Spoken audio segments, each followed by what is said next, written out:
À l'heure de l'invité politique dans toute franchise. Bonjour Adrien Gindre. Bonjour Maud. Vous recevez ce matin Maud Bréjon, porte-parole du gouvernement. Bonjour Maud Bréjon. Bonjour à tous les deux. La guerre au Moyen-Orient et ses conséquences toujours. Vous recevez ce matin à 11 h avec votre collègue Roland Lescure les distributeurs de carburant. Pourquoi? Vous avez déjà constaté à la pompe des hausses injustifiées? Nous avons décidé de recevoir effectivement ce matin à Bercy avec Roland Lescure les distributeurs de carburant pour faire toute la transparence sur les prix et je crois que c'est ce qu'attendent de nous les Français. On sait que dans certaines stations-service, les prix ont augmenté de façon supérieure à ce qu'on constate sur la moyenne nationale et donc dans un souci encore une fois de justice, de transparence, de responsabilité, c'est notre travail. On sait que pour beaucoup de Français, c'est absolument essentiel. Ça touche leur outil de travail, leur capacité de déplacement. Leur et donc pouvoir on d'achat, est, bien sûr. voilà, et leur pouvoir d'achat, tout ça allant ensemble. On est donc évidemment extrêmement attentifs à leurs inquiétudes. Mais qu'est-ce qui est aujourd'hui, au moment où l'on parle, une hausse justifiée versus une hausse injustifiée de votre point de vue? La moyenne, et encore une fois, c'est des moyennes, vous savez que ça dépend des stations-service dont l'on parle, on constate une augmentation de plusieurs centimes avec des grandes disparités, fonction des départements et fonction des stations-service.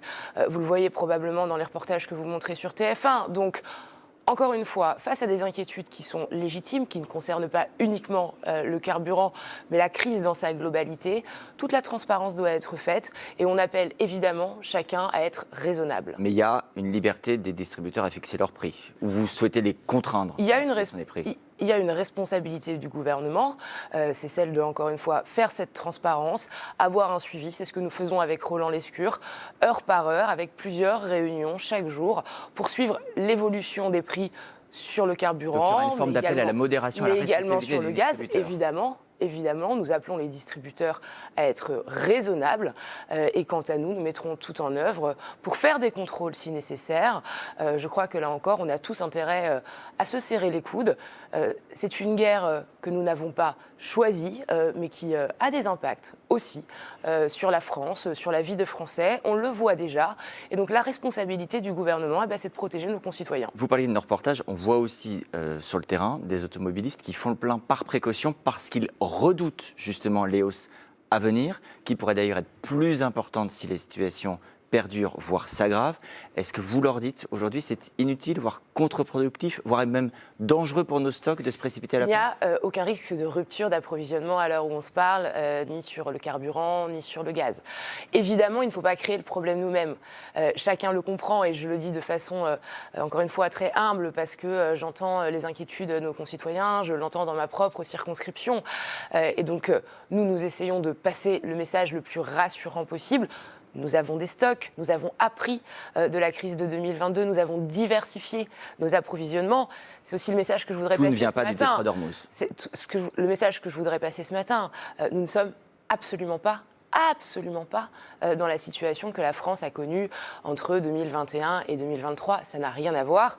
Et vous le dites à juste titre, le point centrale, d'où l'initiative du président de la République, c'est de débloquer le détroit d'Ormuz parce que par ce détroit d'Ormuz circulent 20% du gaz et 20% du pétrole.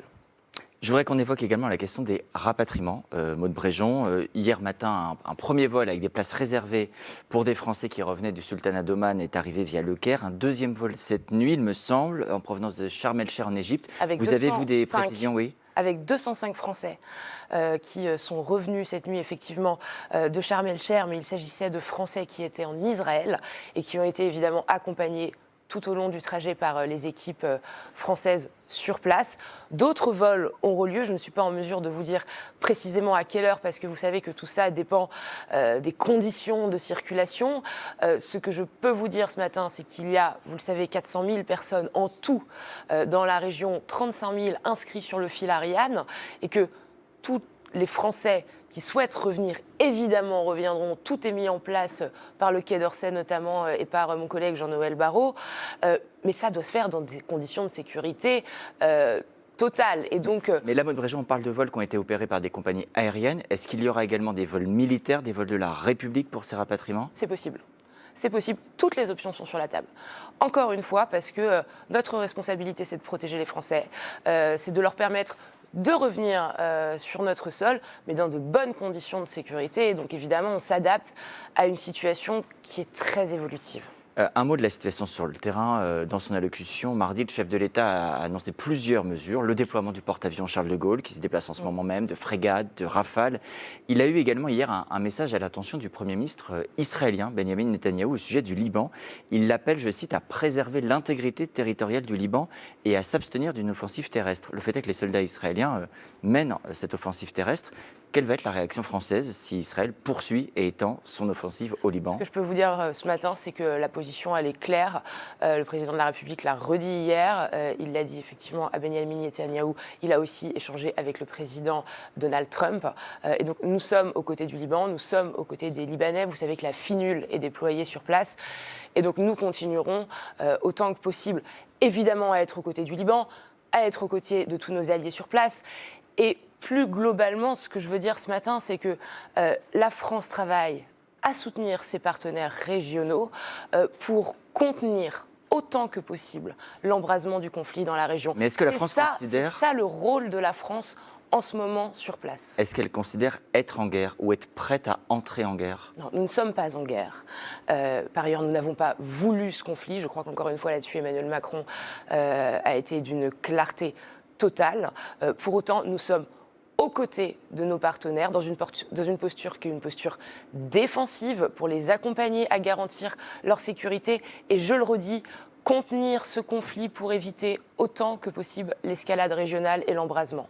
Le chef de l'État a également demandé mardi un renforcement du dispositif de protection Sentinelle, Oui. qui vise notamment à lutter contre les risques terroristes. Il y aura un nouveau point de mise en œuvre ce matin? Tout à fait. Le ministre de l'Intérieur, Laurent Nunez, reçoit ce matin en visioconférence les préfets de zone. Donc il y a 7 préfets de zone, ça correspond aux 7 zones de défense, pour là encore faire le point sur la situation nationale et sur les impacts de ce qui se passe au Moyen-Orient, chez nous en France. Ce que je peux également vous dire, c'est qu'une vigilance particulière a été demandée aux forces de l'ordre quant à la sécurisation des lieux de culte, par exemple, des membres de l'opposition iranienne qui seraient sur le sol français.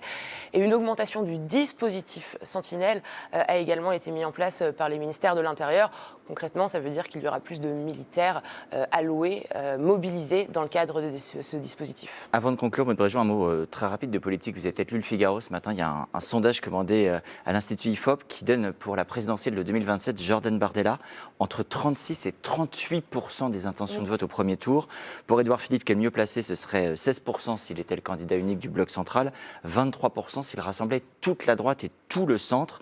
C'est quand même 15-20 points derrière le Rassemblement national, c'est la cata, non? Le chiffre qui m'importe, c'est le dernier que vous venez de citer.